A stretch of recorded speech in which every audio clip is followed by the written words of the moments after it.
কানুরিয়ার চোখে মুখেও বিস্ময় ফুটে উঠেছে। তিনিও যেন এই শূন্য কফিনটা দেখার জন্য প্রস্তুত ছিলেন না। পীযূষের কথাই হয়তো তিনি কোনো জবাব দিতে যাচ্ছিলেন, কিন্তু তার আগেই একটা কণ্ঠস্বর শোনা গেল। ওর মধ্যে তো কোনো মমি ছিলই না।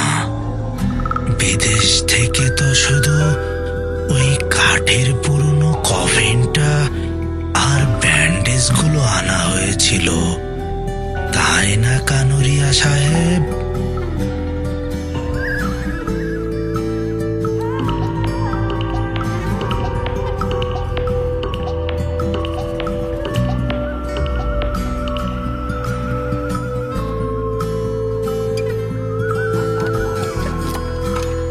গণেশ কানুরিয়া ছুরিটা শোকেসের বাইরে বের করে বললেন, ইয়ে দেখুন, এর হাতলে ফার্সি ভাষায় একটা শব্দ লেখা আছে, বাবুর, অর্থাৎ সম্রাট বাবরের নাম। বাবরের সেনাপতিরা তার নামাঙ্কিত এই ছবি ব্যবহার করতেন। আর ওই যে ওই পাশের বাক্সে লম্বা নলওয়ালা দোনালা পিস্তলটা দেখছেন, ওটা ক্লাইভের আমলের। এখনো কিন্তু ওটা কর্মক্ষম, এই অর্থাৎ গুল্লি ছোড়া যায়। পীযূষ বলল, ছুরিটা একটু হাতে ধরে দেখব? কানুরিয়া ছুরিটা তার হাতে দিয়ে বললেন, ইয়ে লিন, তবে এগুলো সবই ইনসিওর করা অন্য কোম্পানি থেকে, 4 লাখে। ছুরিটা হাতে নিয়ে বেশ রোমাঞ্চ অনুভব করল পীযূষ। কত প্রাচীন জিনিস! কে বলতে পারে স্বয়ং বাবরই হয়তো এটা তুলে দিয়েছিলেন তার কোনো অনুচরের হাতে। ছুরিটা ঘুরিয়ে ঘুরিয়ে দেখে পীযূষ মিস্টার কানুরিয়ার হাতে ফেরত দিল সেটা। কানুরিয়া ছুরিটাকে যথাস্থানে রেখে পীযূষকে বললেন, চলুন এবার যে জিনিসটা দেখবেন বলে এসেছেন সেটাই দেখাই। দোতলাতে একটা কাঠের রেলিং ঘেরা লম্বা বারান্দা। সেই বারান্দা দিয়ে কানুরিয়ার পিছন পিছন গিয়ে একটা ঘরের সামনে হাজির হলো পীযূষ। কানুরিয়া চাবি দিয়ে ঘরের দরজা খুলে দেওয়াল হাতড়ে খুট করে সুইচ টিপলেন।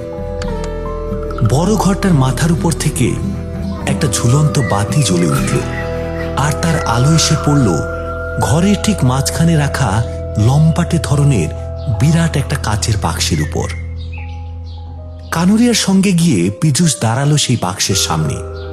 তার ভেতরে রাখা আছে মানব দেহাকৃতির একটি অতি প্রাচীন কাঠের কফিন।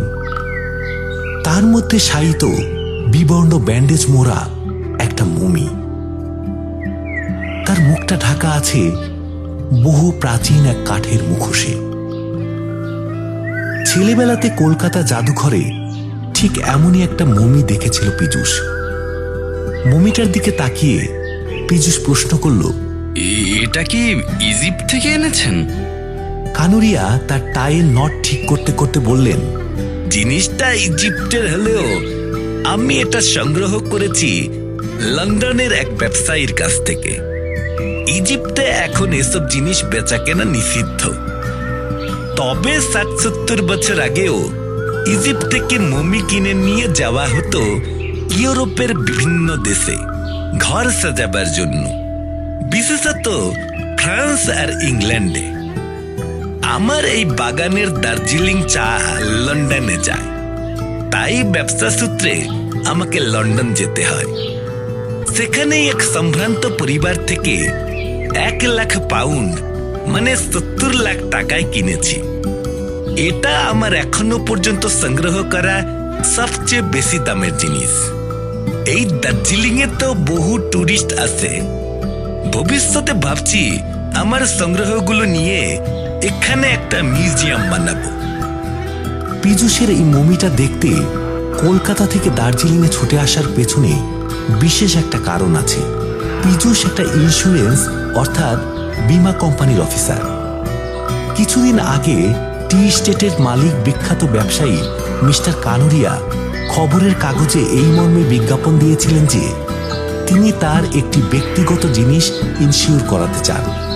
বিজ্ঞাপনটা দেখে 7 দিন আগে পীযূষদের কোম্পানি আরেকজন ইন্স্যুরেন্স অফিসার শ্যান্নাল বাবুকে পাঠিয়েছিলেন এখানে। তখন অবশ্য কোম্পানি বা শ্যান্নাল বাবু জানতেন না যে কি জিনিস বীমা করাতে চাইছেন মিস্টার কানুরিয়া।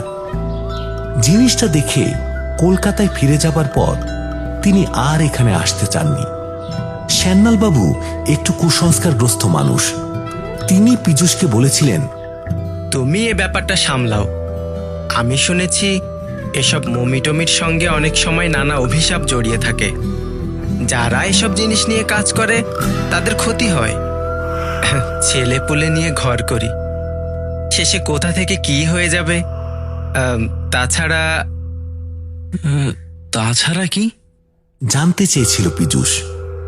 তার প্রশ্ন শুনে শ্যান্নাল বাবু বললেন, আমাকে নিয়ে তো কানুরিয়া মমিটার ঘরে ঢুকলো। মমিটার সামনে দাঁড়িয়ে কথা বলছি, এমন সময় একটা ফোন এলো কানুরিয়ার। কলটা রিসিভ করার জন্য আমাকে ঘরে রেখে বাইরে গেলেন তিনি। একলা ঘরে আমি, মাথার উপর ঝুলন্ত বাতিটা দুলছে। তুমি হয়তো বিশ্বাস করবে না ভাই, আমি দেখলাম মমিটা নড়ে উঠল। একবার নয়, পরপর দুবার। কানুরিয়াকে কিছু না বললেও সেটা দেখে সঙ্গে সঙ্গে ঘরের বাইরে বেরিয়ে এসেছিলাম। শ্যান্নাল বাবুর কথা শুনে পীযূষ হেসে বলেছিল, ঠিক আছে, আপনাকে যেতে হবে না, আমি সামাল দিচ্ছি ব্যাপারটা। বলেছিল তার পেছনে কারণ আছে। দামি জিনিস বীমা করালে তার জন্য মোটা অঙ্কের প্রিমিয়াম বা টাকা দিতে হবে কানুরিয়াকে, আর তার থেকে কমিশন বাবদ বেশ ভালো রকম টাকাও পাবে পীযূষ। তাদের কোম্পানি ব্যাপারটা নিয়ে আগ্রহী, যদিও ইতিপূর্বে এ ধরনের কোনো জিনিসের বীমা করায়নি কোম্পানি। এসব জিনিসের মূল্য নির্ধারণের জন্য বিশেষজ্ঞের প্রয়োজন হয়। তবে মমি তো আর ঘরবাড়ি সোনা জহরত নয়, তাই তার মূল্য নির্ধারণের জন্য লোক কোথায় পাওয়া যাবে সে ব্যাপারে খোঁজ চালাচ্ছে পীযূষের কোম্পানি। মমিটার দিকে তাকিয়ে শ্যান্নাল বাবুর কথাটা আবার মনে পড়ে গেল পীযূষের। আমি দেখলাম মমিটা নড়ে উঠল। একবার নয়, পরপর দুবার। কথাটা মনে পড়তেই মনে মনে আরো একবার হাসল পীযূষ। তারপর আরো ভালো করে সেটা দেখার জন্য কাচের আধারের উপর ঝুঁকে পড়ল। কানুরিয়া বললেন, এই জিনিসটা কিন্তু আপনাকে খুলে দেখানো যাবে না, কারণ আপনি হয়তো জানেন যে এসব জিনিস খোলা বাতাসে থাকলে বিভিন্ন ব্যাকটেরিয়ার প্রভাবে নষ্ট হয়ে যাবার সম্ভাবনা থাকে। তাই সিল করা কাচের বাক্সে রাখতে হয়। মমিটাকে উপর উপর দেখে পীযূষ আবার সোজা হয়ে দাঁড়ালো। কানুরিয়া বললেন, এবার বলুন, আপনার কোম্পানি কি বীমা করবে ওটার? 10 বছরের বীমার জন্য আমি এককালীন 2 লাখ টাকা দেব। পীযূষ বলল, আমাদের কোম্পানি ব্যাপারটা নিয়ে আগ্রহী, কিন্তু মমিটার মূল্য নির্ধারণের জন্য আমাদের একজন বিশেষজ্ঞের প্রয়োজন। আমাদের একটু সময় দিতে হবে, অন্তত সপ্তাহখানেক। কথাটা শুনে কানুরিয়া বললেন, অতটা সময় দেওয়া যাবে না আপনাদের। এমনিতে সপ্তাহখানেক সময় কেটে গেছে। পরশুই আমি ব্যবসার কাজে বিদেশ রওনা হব, ফিরতে 2-3 মাস লাগতে পারে। আপনি কালকের মধ্যে চুক্তি না করালে আমি আমার আগের ইন্স্যুরেন্স কোম্পানিকেই ডাকবো। ওরা আমাদের সঙ্গে যোগাযোগও করেছে, বললেই চুক্তিপত্র নিয়ে চলে আসবে। পীযূষ বললেন, কিছু না মনে করলে একটা প্রশ্ন করতে চাই। ওরা তো আপনার জন্য জিনিসগুলোর বীমা করেছে, তবে আপনি আবার বীমা করানোর জন্য সংবাদপত্রে বিজ্ঞাপন দিলেন কেন? খানিকক্ষণ চুপ করে থেকে কানুরিয়া বললেন, মাস 2 আগে কলকাতায় আমার একটা গাড়ি চুরি হয়েছিল, সেটাও ওদের কাছে ইন্সিওর করা ছিল। কিন্তু বীমার টাকাটা পেতে বেশ কিছুটা বেগ পেতে হয়েছিল আমাকে, তাই ওদের উপর আমি একটু অসন্তুষ্ট। যদিও কোম্পানির পক্ষ থেকে পরবর্তীকালে আমার হয়রানির জন্য দুঃখ প্রকাশ করা হয়েছে, এখন আপনারা যদি মমিটা বিমা করাতে রাজি না হন তবে তাদেরকেই ডাকতে হবে। এবার ব্যাপারটা বোধগম্য হলো পীযূষের। সে অবশ্য কানুরিয়ার কথা শুনে ধন্দের মধ্যে পড়ে গেল। শেষ পর্যন্ত ব্যাপারটা হাতছাড়া হয়ে যাবে না তো? কোম্পানি অবশ্য তাকে বলে রেখেছে যে ব্যাপারটা বিশ্বাসযোগ্য মনে হলে বিমার চুক্তিটা সে করাতেই পারে। তাই সঙ্গে করে চুক্তিপত্র নিয়েও এসেছে পীযূষ। সে একটু ভেবে নিয়ে বলল, ঠিক আছে, কাল সকাল পর্যন্ত আমাকে সময় দিন। আপাতত কাছাকাছি একটা হোটেলের ঠিকানা দিন, যেখানে রাতে থাকতে পারি। কানুরিয়া হেসে বললেন, হোটেলের কি দরকার? এই দোতলাতেই আমার একটা গেস্ট রুম আছে, সেখানেই রাত্রিবাস করতে পারবেন। তবে খাবারটা এ বাড়ি ছেড়ে কিছুটা দূরে একটা খাবার হোটেল আছে, সেখান থেকে খেয়ে আসতে হবে। কারণ এ বাংলোয় কেয়ারটেকার, দারোয়ান ওদের সবাইকে আমি 2 দিনের জন্য ছুটি দিয়ে দিয়েছি। সারা বছর তো ওরাই আগলে রাখে বাড়িটা, কাজেই আমি যখন এখানে আসি তখন ওদেরকে ছুটি দিই। উত্তরে পীযূষ বলল, ঠিক আছে, আমার কোনো আপত্তি নেই। কানুরিয়া এরপর দোতলারই একটা ঘরে নিয়ে গেলেন তাকে। বেশ ছিমছাম সাজানো ঘর। জানলা খুলতেই পীযূষের চোখে পড়ল চারপাশে ছোট বড় পাহাড় শ্রেণী, তার উপরে মেঘ ভাসছে। বেলা দুপুর হলেও সূর্যের আলো যেন একটু ম্লান। পাহাড়ে অবশ্য মেঘরৌদ্রের খেলা চলে সব সময়। আকাশের দিকে তাকিয়ে কানুরিয়া বললেন, বৃষ্টি আসবে মনে হয়। আমার একটা কাজ আছে, বৃষ্টি নামার আগেই বেরিয়ে পড়তে হবে। সন্ধ্যার আগেই ফিরবো। বাড়িতে কেউ নেই।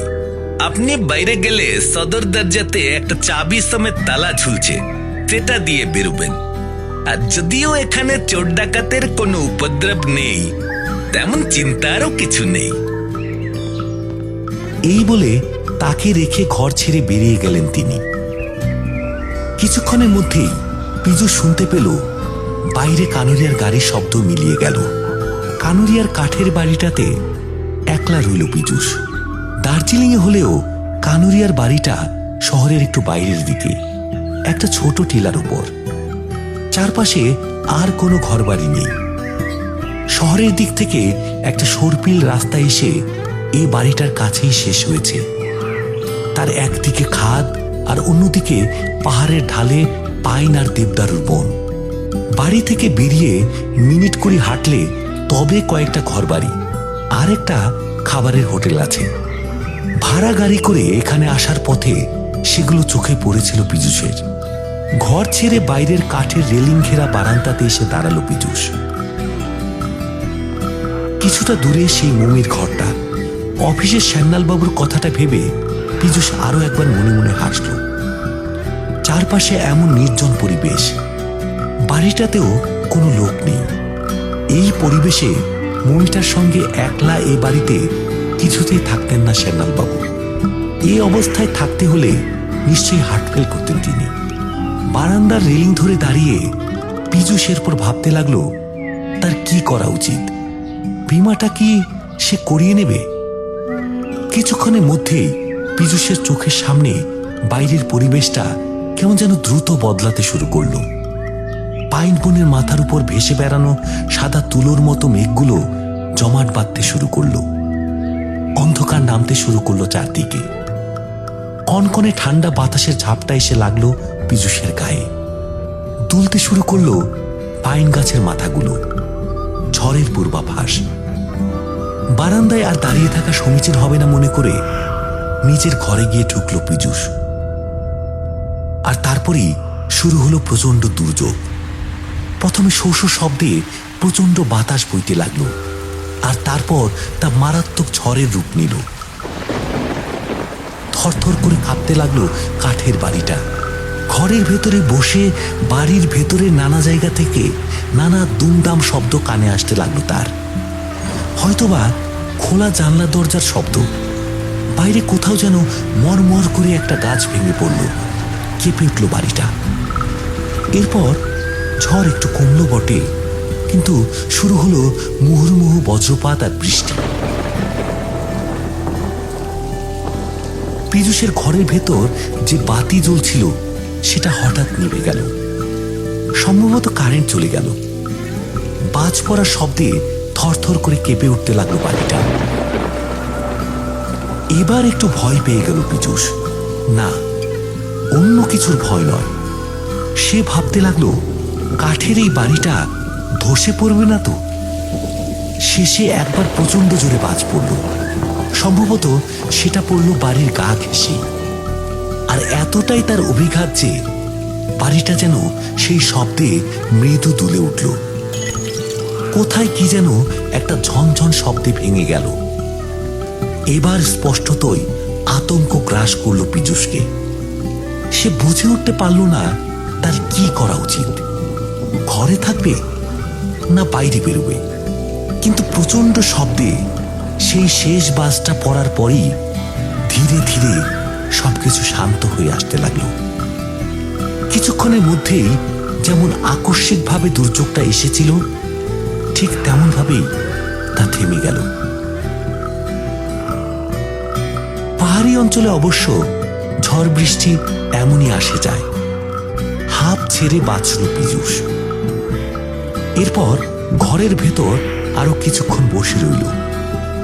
তারপর যখন বাইরের প্রকৃতি একদম শান্ত হয়ে গেল তখন বাইরের বারান্দায় বেরিয়ে এলো সে। চারিদিকে দুর্যোগের স্পষ্ট চিহ্ন ছড়িয়ে আছে। বাড়ির কিছুটা দূরেই দুটো বিরাট পাইন গাছ ভেঙে পড়েছে।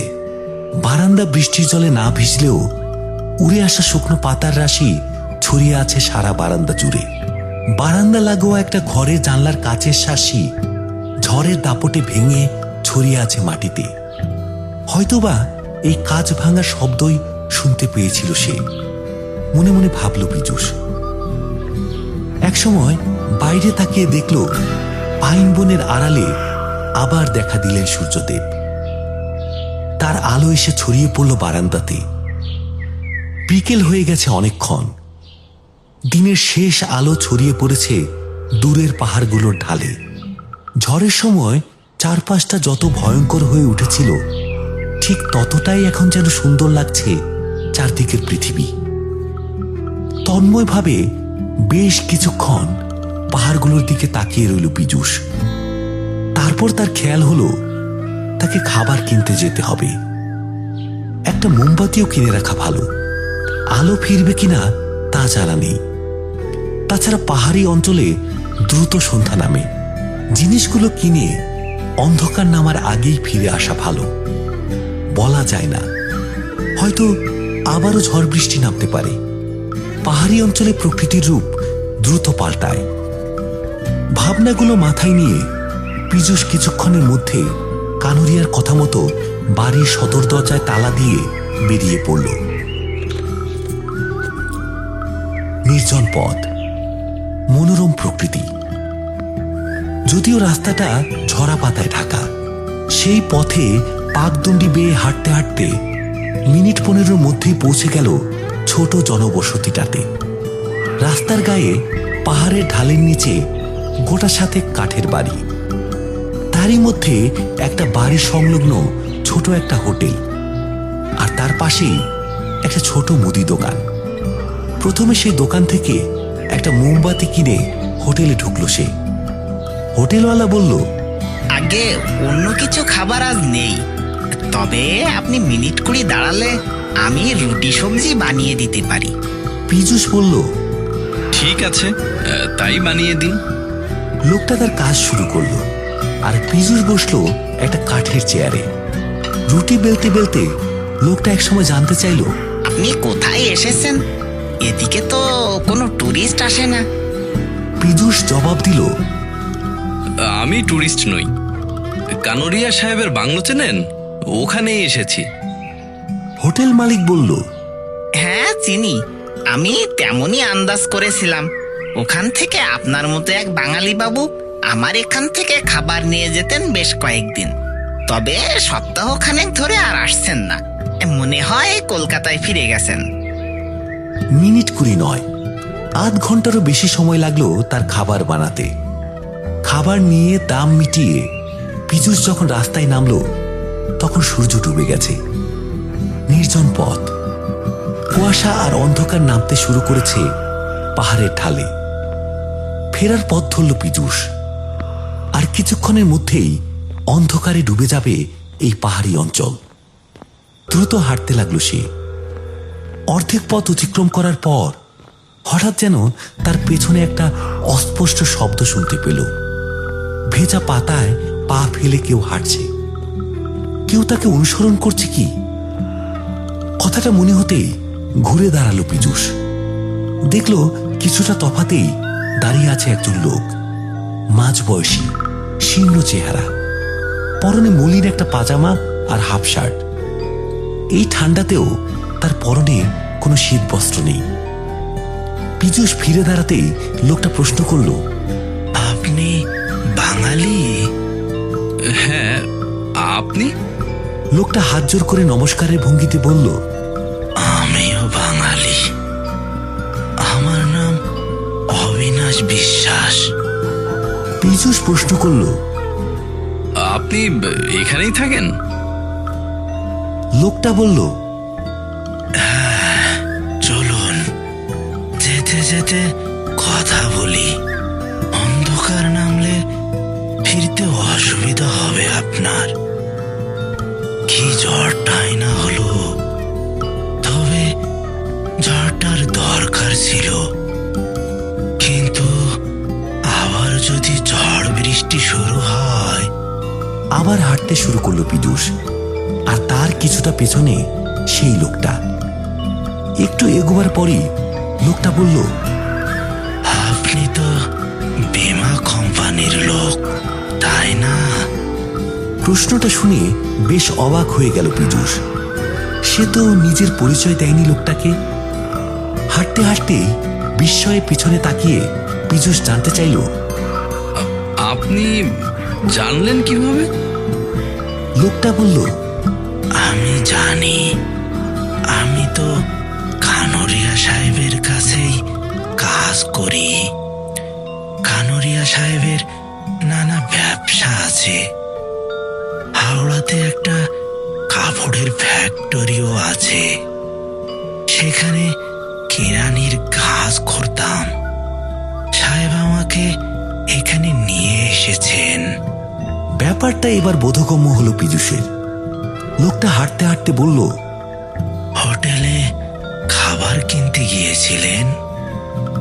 আমিও ওখানেই খেতে যেতাম।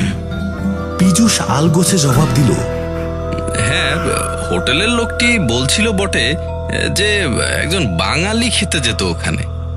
লোকটা জিজ্ঞেস করলো, বাড়িতে কে কে আছে আপনার? লোকটা কেমন যেন গায়ে পড়া ধরনের। তবুও পীযূষ ভদ্রতার খাতিরে জবাব দিল, মা বাবা ভাই বোন সবাই আছেন। পীযূষের জবাব শুনে লোকটা বলল, আমারও সবাই আছে, বউ, বাচ্চা কাচ্চা। তাদের জন্যই তো, পিঠির জন্যই তো এত দূরে ছুটে আসা। দ্রুত অন্ধকার নামতে শুরু করেছে। তবে বাড়িটার বেশ কাছাকাছি পৌঁছে গেছে পীযূষ। কিছুক্ষণ হাঁটার পর লোকটা বলল, আমি জানি কেন আপনি এখানে এসেছেন, ওই মমিটার বীমা করাতে। লোকটা তবে সব খবরই জানে। আবারও একটু অবাক হলো পীযূষ। তবে লোকটার সঙ্গে এই ব্যাপারে কথা বলা সমীচীন মনে করল না সে। হ্যাঁ বলে সংক্ষিপ্ত জবাব দিয়ে হাঁটতে শুরু করলো। কিছুক্ষণের মধ্যেই বাড়িটার কাছাকাছি পৌঁছে গেল পীযূষ। তখন প্রায় পুরোপুরি অন্ধকার নেমে গেছে। ঠিক সেই সময় পিছন থেকে লোকটা বলল, আমি এবার যাই, তবে যাওয়ার আগে আপনার ভালোর জন্য একটা কথা বলে যাই। এবার পীযূষ ঘুরে দাঁড়ালো। তার কয়েক হাত তফাতেই আবছায়ের মতো দাঁড়িয়ে আছে লোকটা।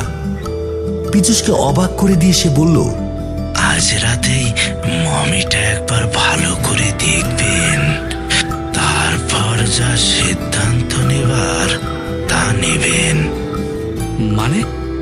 বললাম তো, কানরিয়া সাহেবকে বলবেন মমিটা আজ রাতে একবার দেখাতে, তারপর যা সিদ্ধান্ত নেবার তা নেবেন। পীযূষকে আর কোনো কথা বলার সুযোগ না দিয়ে অন্ধকারের মধ্যে মিলিয়ে গেল লোকটা। অদ্ভুত লোক তো, এ কথা কেন বলে গেল? আর এ কথা বলার জন্যই কি গায়ে পড়ে আলাপ করতে এলো সে? মনে মনে ভাবল পীযূষ। ব্যাপারটা বোধগম্য হলো না তার। লোকটার কথা ভাবতে ভাবতে বাড়ির দিকে এগোলো। কারেন্ট এখনো আসেনি। অন্ধকারে ভূতের মতো দাঁড়িয়ে আছে কাঠের বাড়িটা। মোম জ্বালিয়ে তালা খুলে দোতলায় উঠে পীযূষ তার ঘরে গিয়ে ঢুকল। কানুরিয়া তখন ফেরেননি। মোম জ্বালিয়ে ঘরে বসে কানুরিয়ার প্রতীক্ষা করতে লাগলো পীযূষ। কিন্তু তার মাথায় ঘুরপাক খেতে লাগলো সেই লোকটার কথাগুলো। লোকটা কি কোনো কারণে ভরকে দিতে চাইছে তাকে? মমিটা একবার সে দেখতে বলল কোন উদ্দেশ্যে? বাইরের বারান্দায় হঠাৎ একটা শব্দ শুনতে পেল পীযূষ। শুকনো পাতার উপর হাঁটার শব্দ। কানুরিয়া কি তবে ফিরে এলেন? হয়তো তার গাড়ির শব্দ খেয়াল করেনি পীযূষ। এগিয়ে গিয়ে দরজাটা খুলে বারান্দায় উকিয়ে দিল। শব্দটাও যেন থেমে গেল। ইতিমধ্যে বাইরে চাঁদ উঠতে শুরু করেছে। সেই আলোতে বারান্দার শেষ প্রান্ত অবধি আবছা হলেও দেখা যাচ্ছে, কিন্তু বারান্দাতে কেউ কোথাও নেই। তবে কি শব্দটা মনের ভুল? ব্যাপারটা ঠিক বুঝে উঠতে পারল না পীযূষ। আবার দরজাটা বন্ধ করে খাটে বসল। এরপর ভাবতে লাগলো তার কি করা উচিত। বীমাটা করাতে পারলে কমিশন বাবদ বেশ কিছুটা টাকা পকেটে আসবে তার, আর কোম্পানিও খুশি হবে। কিন্তু বিশেষজ্ঞের পরামর্শ ছাড়া কাজটা করলে একটা আশঙ্কাও থেকে যায়। পরে হয়তো দেখা গেল যে জিনিসটার মূল্যই হয়তো অত নয়। তখন কোম্পানির কোনো আর্থিক ক্ষতি হলে তার দায় নিতে হবে পীযূষকে। কিন্তু এসব ভাবনার মাঝে পীযূষের মনে পড়ল অবিনাশ বিশ্বাস নামের লোকটার কথা। কেনই বা লোকটা হঠাৎ পথের মাঝে উদয় হলো? আর কেনই বা মমিটা তাকে দেখার কথা বলে উধাও হলো কে জানে? পীযূষের মনে হলো এমনও হতে পারে লোকটা কোনো বীমা কোম্পানির এজেন্ট। কোনোভাবে সে হয়তো জানতে পেরেছে পীযূষের পরিচয়, তাই পীযূষের মনে সন্দেহ সৃষ্টি করে বীমাটা নিজেরা করার ধান্দা করছে। পীযূষ শেষ পর্যন্ত সিদ্ধান্ত নিল যে বীমাটা সে করাবে। তবে লোকটা কেন তাকে মমিটা দেখার কথা বলল, সেই সন্দেহ নিরসনের জন্য কানুরিয়া সাহেব ফিরলে মমিটা আরেকবার দেখবে সে। সন্ধ্যা 7টা নাগাদ খাওয়া সেরে নিল পীযূষ। আর তার পরপরই সে শুনতে পেল কানুরিয়ার গাড়ির শব্দ। কানুরিয়া উপরে উঠে আসতে অবশ্য আরো আধ ঘন্টা সময় লাগলো। দরজায় নক করার শব্দ শুনে পীযূষ খুলে দেখল কানুরিয়া দাঁড়িয়ে আছেন। তার পরনে ড্রেসিং গাউন। পীযূষকে তিনি বললেন, ঝড়ের রাস্তায় একটা গাছ পড়েছিল, তার জন্য আটকে ছিলাম বহুক্ষণ, তাই ফিরতে দেরি হলো। তারপর ড্রেস চেঞ্জ করে উপরে এলাম। আপনার কোনো অসুবিধা হয়নি তো? না, তেমন কিছু নয়। তবে ঝড় জলের সময় একটু ভয় পেয়ে গিয়েছিল। কানুরিয়া মৃদু হেসে বললেন, ভূতের ভয় নাই তো? হাজার হোক মমিটা তো এ বাড়িতেই আছে। পীযূষ হেসে জবাব দিল, না স্যার, ওসব আমার নেই। আসলে এত বাজ পড়ছিল যে একটু ভয় লাগছিল। কানুরিয়া এরপর জানতে চাইলেন, তা ভাবলেন কিছু? অবশ্য কাল পর্যন্ত ভাবার সময় আছে আপনার। পীযূষ জবাব দিল, ভেবেছি বীমাটা করাবো আমি। তবে বীমাটা পীযূষ করাবে শুনে মৃদু হাসি ফুটে উঠল অখিলেশ কানুরিয়ার মুখে। তিনি বললেন, থ্যাংক ইউ, কিন্তু তবে কি? মমিটা আমি এখন একবার দেখতে চাই। কানুরিয়া কয়েক মুহূর্ত চুপচাপ পীযূষের মুখের দিকে তাকিয়ে থেকে বললেন,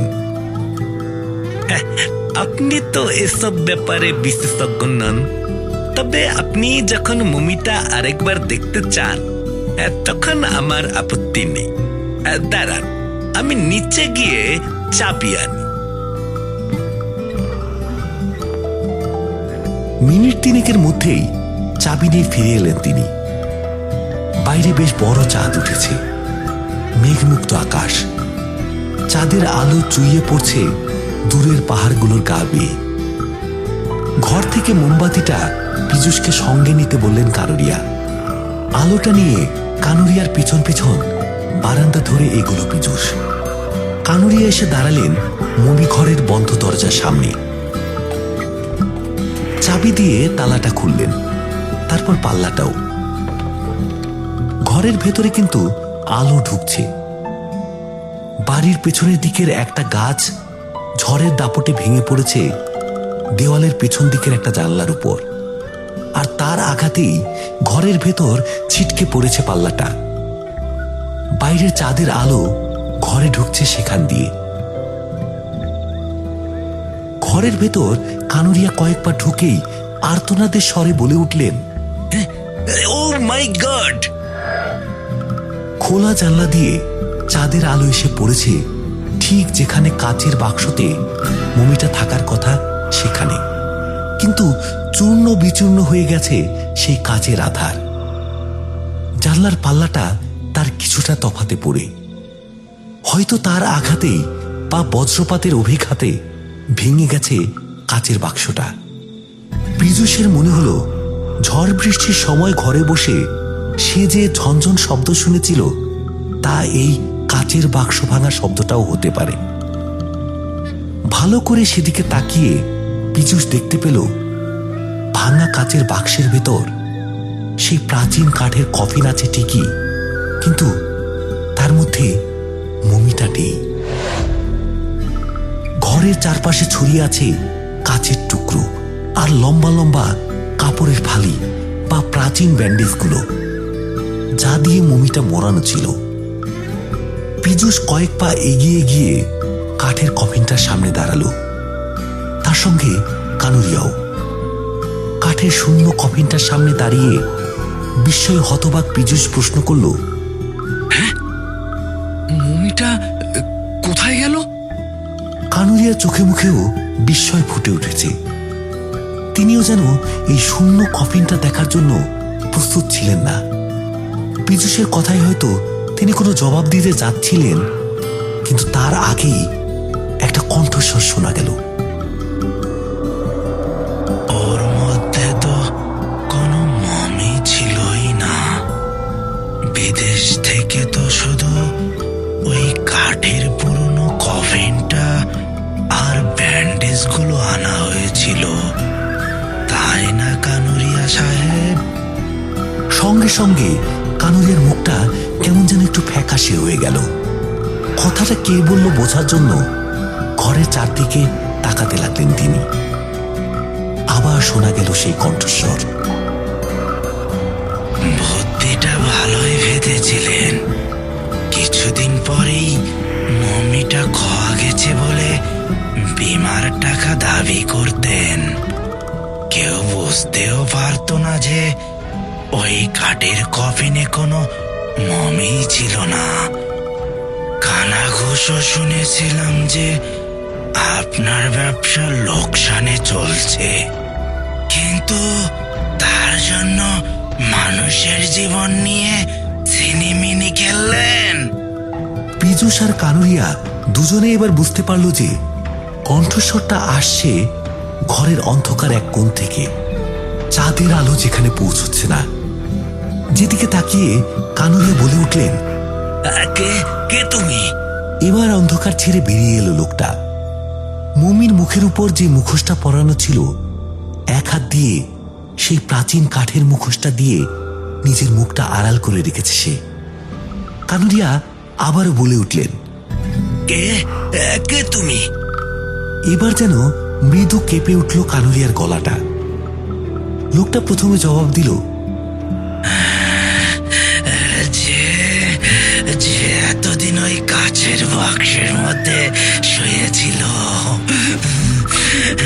তবে মিশরের মমি নয়, যাকে আপনি মমি বানালেন।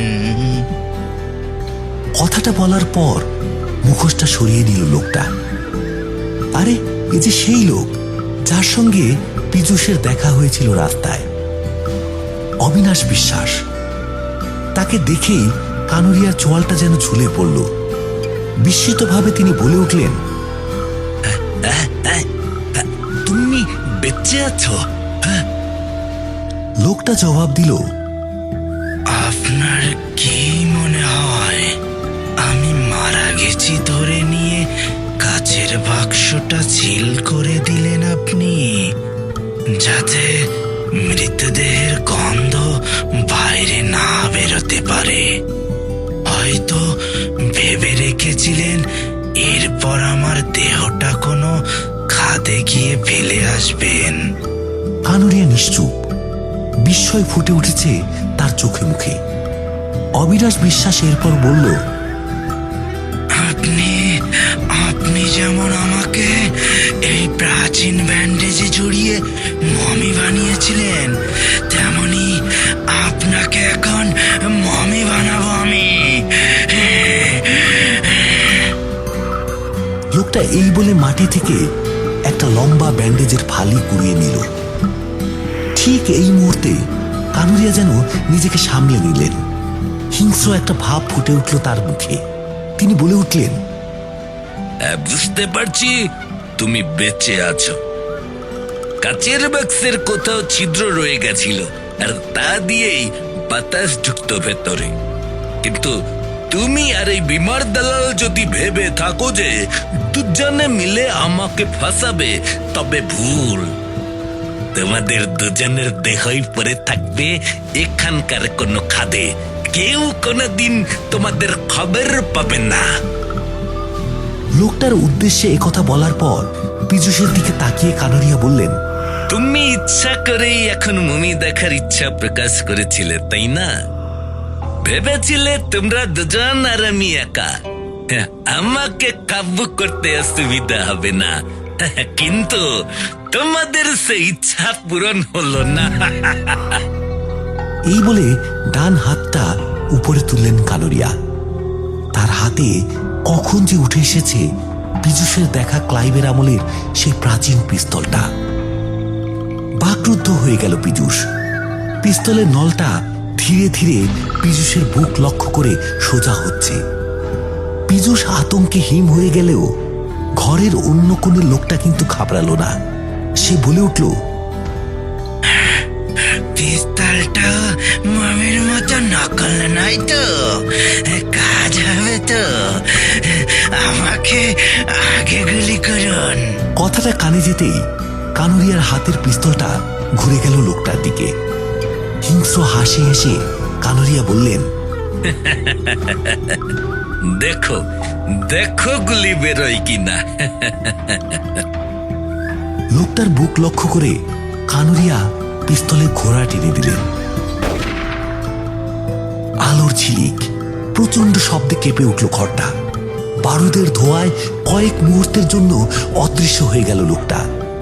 কিন্তু তারপরই পীযূষ দেখতে পেল একইভাবে দাঁড়িয়ে আছে লোকটা। আবছা হাসিও যেন ফুটে উঠেছে তার ঠোঁটে, আর কানুরিয়া চোখ মুখে ফুটে উঠেছে প্রবল বিস্ময়। মুহূর্তখানেক সময় পরস্পরের দিকে তাকিয়ে রইলেন তারা। তারপর কানুরিয়া আবারও পিস্তল উঠিয়ে গুলি চালালেন অবিনাশের বুক লক্ষ্য করে। আবার প্রচন্ড শব্দ, আবার বারুদের ধোঁয়াতে ভরে গেল ঘর। মোমবাতিটা খসে পড়ল পীযূষের হাত থেকে। ধোঁয়া কাটতেই পীযূষ দেখল লোকটা একইভাবে দাঁড়িয়ে আছে। তার মুখের হাসিটা এবার স্পষ্ট, আর তার দিকে তাকিয়ে যেন রক্তশূন্য হয়ে গেছে কানুরিয়ার মুখ। কানুরিয়া আরো একবার তাকে লক্ষ্য করে পিস্তল উঠিয়ে ঘোড়া টানলেন। খট করে একটা শব্দ হলো, গুলি বেরোল না। ওই প্রাচীন দোনলা পিস্তলে দুটো মাত্র গুলি ছিল শুধু। লোকটা এরপর বলল, এবার আমার পালা। সে এক পা করে এগোতে লাগলো কানুরিয়ার দিকে। কানুরিয়া কিন্তু কোনো প্রতিরোধ করার চেষ্টা করল না। তার হাত থেকে পিস্তলটা মাটিতে খসে পড়ল। প্রচন্ড আতঙ্কে বিস্ফারিত চোখে লোকটার দিকে তাকিয়ে কাঁপতে শুরু করলেন তিনি। লোকটা যখন একদম কাছে চলে এলো, তখন কাটা কলা গাছের মতো মাটিতে পড়ে গেলেন তিনি। অবিনাশ বিশ্বাস নামের লোকটা এরপর মাটিতে বসে পড়ে ব্যান্ডেজের কাপড়গুলো কানুরিয়ার মুখে মাথায় জড়াতে শুরু করলো। ঘটনার আকস্মিকতায় কিছুক্ষণের জন্য স্তব্ধ হয়ে গেছিল পীযূষ। হুঁশ ফিরতেই সে লোকটার উদ্দেশ্যে বলল,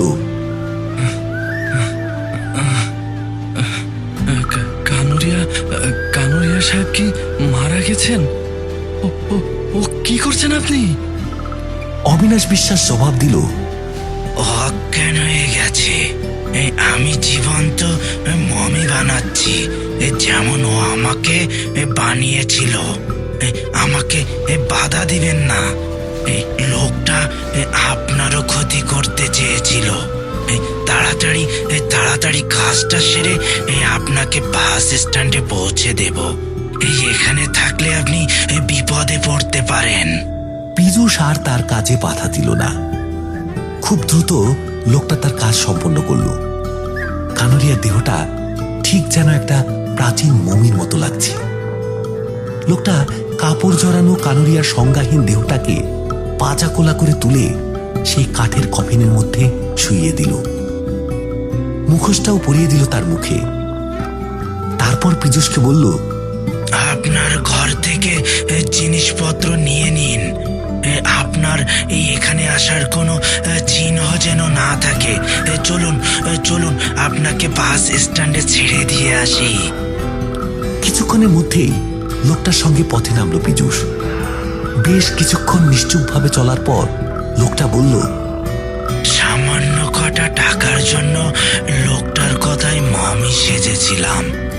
তবে লোকটা যে বীমা কোম্পানিকে ঠকাবার জন্য আমাকে মমি সাজিয়েছিল, তখন আমি তা জানতাম না। কিন্তু কিছুক্ষণ পরেই আমার দম বন্ধ হয়ে আসতে লাগলো। আর তা বুঝেও নির্দয় লোকটা আমাকে বাক্সর বাইরে বের করলো না। আর এর আগে যখন আপনাদের আরেকজন লোক এসে কাচের বাক্সের সামনে দাঁড়িয়েছিল, তখন আমি ছটফট করছি। আর তারপর তো আমি মরে গেছি ধরে নিয়েই কানুরিয়া বাক্সটাই সিল করে দিলেন, মৃতদেহের দুর্গন্ধ যাতে না বেরোয় সেজন্য। তাহলে কি আমাদের সান্যাল বাবু যা দেখেছিলেন তা ঠিক? তখনই কেঁপে উঠেছিল লোকটা। কথাটা মনে মনে ভেবে নিয়ে পীযূষ বলল, ভাগ্যিস কাচের বাক্সটাতে ফুটো থেকে গেছিল, তাই বরাত জোরে বেঁচে গেছিলেন আপনি। তাছাড়া জল ছাড়া ওই 7 দিন যে বাঁচলেন, এটাও একটা মিরাকেল। তবে কানুরিয়ার পিস্তলে যে শুধু বারুদ ভরা ছিল, এটাই রক্ষে। শেষ মুহূর্তেও শয়তান লোকটা আমাদের ভয় দেখাতে চেয়েছিল। দীর্ঘক্ষণ কোনো জবাব দিল না লোকটা। আধ ঘন্টা নির্জন পাকদণ্ডী বেয়ে নিশ্চুপভাবে চলার পর কিছুটা দূরে আলো দেখা গেল। লোকটা সেই আলো দেখিয়ে বলল, ওই যে বাস স্ট্যান্ড, রাত বেশি হয়নি। ওখান থেকে দার্জিলিং শহরে যাওয়ার বাস পেয়ে যাবেন। তবে যাওয়ার আগে দুটো কথা বলে যায় আপনাকে। পীযূষ বলল, কি? অবিনাশ বিশ্বাস বলল, কাচের বাক্সটা সিল করে দেওয়ার পর ওতে কোনো ছিদ্র ছিল না। আর পিস্তলটা ইংরেজদের আমলের হলেও ওটা এখনো কর্মক্ষম। ওতে গুলিও ছিল। হঠাৎ যেন বাতাসে মিলিয়ে গেল লোকটা। দুদিন পর কলকাতায় ফিরে এলো পীযূষ। ইতিমধ্যেই সে তার কোম্পানিকে জানিয়ে দিয়েছে কানুরিয়ার সঙ্গে তার দেখা হয়নি। কারণ দার্জিলিংয়ে পৌঁছবার পরই কানুরিয়া তাকে টেলিফোন করে জানিয়ে দেন তিনি বিমা করাতে আগ্রহী নন। অবশ্য এই মিথ্যা বলার জন্য পীযূষের বীমা কোম্পানির কাছে ধরা পড়ার ভয় নেই, কারণ ইতিমধ্যেই সংবাদপত্রে একটা খবর প্রকাশিত হয়েছে। বিখ্যাত ব্যবসায়ী অখিলেশ কানুরিয়াকে বাকশক্তিহীন ও পক্ষাঘাতগ্রস্ত অবস্থায় তার দার্জিলিংয়ের বাংলোতে উদ্ধার করা হয়েছে। অদ্ভুতভাবে মমির মতো কাপড় গায়ে জড়িয়ে একটা প্রাচীন মমির বাক্সে শুয়েছিলেন তিনি। তবে সে ঘরে আরো একটা পচা গলা মৃতদেহ পাওয়া গেছে।